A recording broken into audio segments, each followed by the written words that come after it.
We often see many stray dogs near Chongqing University, which has prompted us to ponder that the issue of stray dogs seems to be a problem that has not been completely resolved. Therefore, we have conducted research in this area to explore whether there are any existing measures or feasible solutions. The content we're reporting today is mainly divided into 5 sections: introduction, background, data analysis, problems, and solutions and conclusions. Domestic dogs come from the domestication of humans, and stray dogs also come from the irresponsible behavior of humans. When owners don't do their duty, some domestic dogs are free range and some are abandoned, and then those dogs reproduce more stray dogs which are not controlled by humans, all called free range dogs. When the number of stray dogs is too tremendous, the situation will lose control. That's not just the problem of innocent CK, but also the noise and aggression of stray dogs. Those are all the problems that have troubled the resident in the long term. The International Academic Journal's Biology Conservation reported an article in 2017. It collects the global data that shows us that free-range dogs are the main reason that causing threat at least 188 species of endangered animals. Please note that those unendangered animal which is distributed widely didn't include in the animation. So the number of animals that stray dogs have causing strategy is absolutely far more than 188. Look at this graph, and we can know that before the number of stray dogs is more than newborn, how to predict and control the number becomes a crucial issue. First, we see some measures of government. There are 3 main points. If a person abandons an animal and there's concrete evidence, we can sanction the person according to the law. If a person mistreats an animal intentionally and without any reason or illegally slaughter an animal, leading to serious physically, medical, losing function of the crucial organ, or even die, the person also will be sanctioned according to the law. Taiwan has implemented the policy of culling. During these 18 years, more than 1 million stray animals have died. We don't know the category among lost stray animals, but what we can know is the number of stray dogs lost being tremendous. Please look at the data that the government authored. We can know that after implementing culling plan in 2017, the number of stray dogs has decreased significantly, and also consistent attack cases happening. That's why there have been heated debates if we should start culling again. We capture the stray dogs and then neutering, checking up, maintaining, and then putting them back to original place to be from the source of the problem to control the speed of the reproducing of the stray animals, for stopping them from reproducing more stray animals. That's now a shorter technology way for controlling the number of stray animals. That's not appropriate for long term and regular administrative implementation, and the stray dog land go back to outside, causing conflict with human or other animals won't be changing due to the change of law. Even though it may seem limited and obstacle, it's the most evidence and widely prompted way. Our presentation mainly analyzed the results based on TNBR policy in Taiwan, and now please review our data analysis. From left to right in this graph is 2015, 2018, 2020, and 2022. That's the statistics of every city in Taiwan. Because of the difference of area between every city, the number of stray dogs between every city is extremely different, so we use the amount divided by area to gain the number of stray dogs in every square kilometer. At the graph, we can find out that the number of stray dogs only decreased in Tainan, Yilan, and Yunnan. So we extract the data of Tainan to investigate how they did to make the number of stray dogs gradually decrease year by year. And the next graph is the data of TNBR during 2019 to 2022.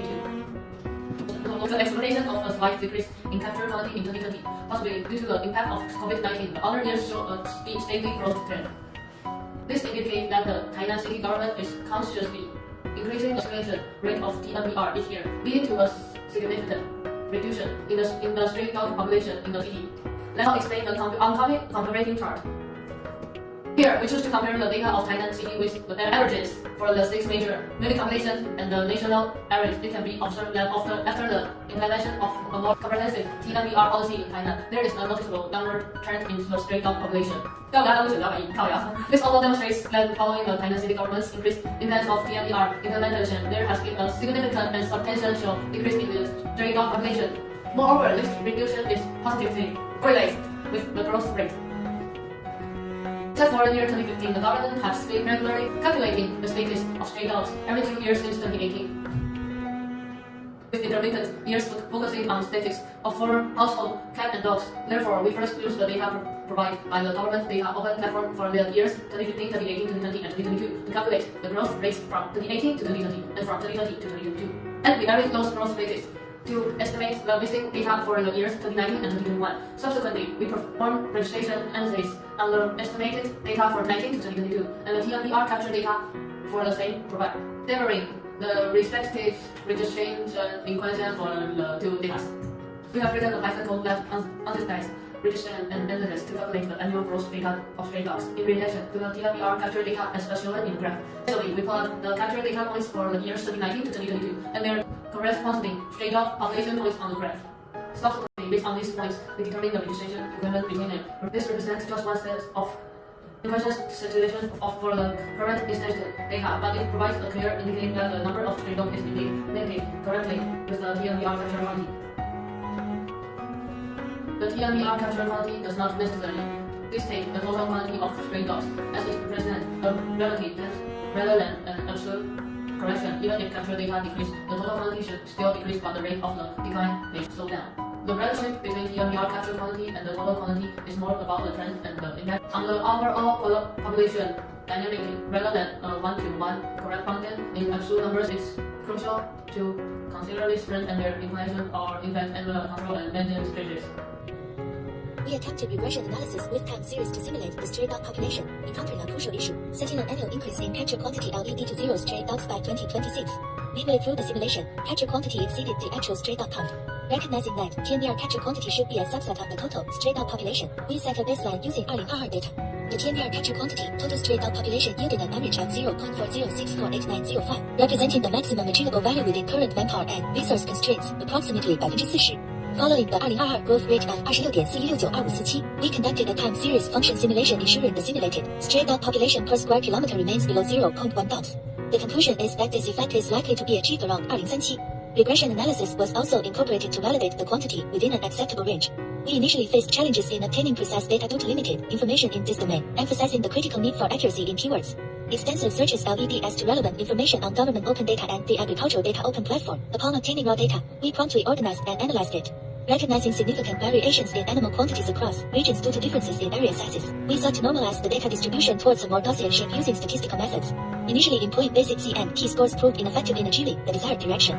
To address this, we refined our approach by dividing the quantity by the area, resulting in relative quantities per square kilometer. This adjustment helped mitigate the disparity in raw quantity values.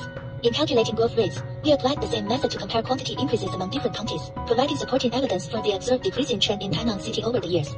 Consideration of the multitude of variables is crucial in data analysis and simulation. Often, when running data analysis and simulations, the results may be entirely implausible due to the overly simplistic conditions and regressions we set. Through continuous modifications and experimentation with different models, we eventually decided to revert to basic growth rates and corrected the results through regression analysis. This enabled us to develop a more foundational time series simulation function. Therefore, the model in this study can serve as a simple reference for simulating the next 15 years. If the government continues to maintain the TNVR policy's capture quantity at 40% of the total for Tainan City, it could significantly reduce the number of stray dogs after approximately 15 years. This research has several limitations and challenges in terms of data. Most of the data were simulated using Python for regression analysis and difference equations. It is regrettable that some data could not achieve perfect predictions due to significant constraints. Nevertheless, this study still provides a certain level of reference value.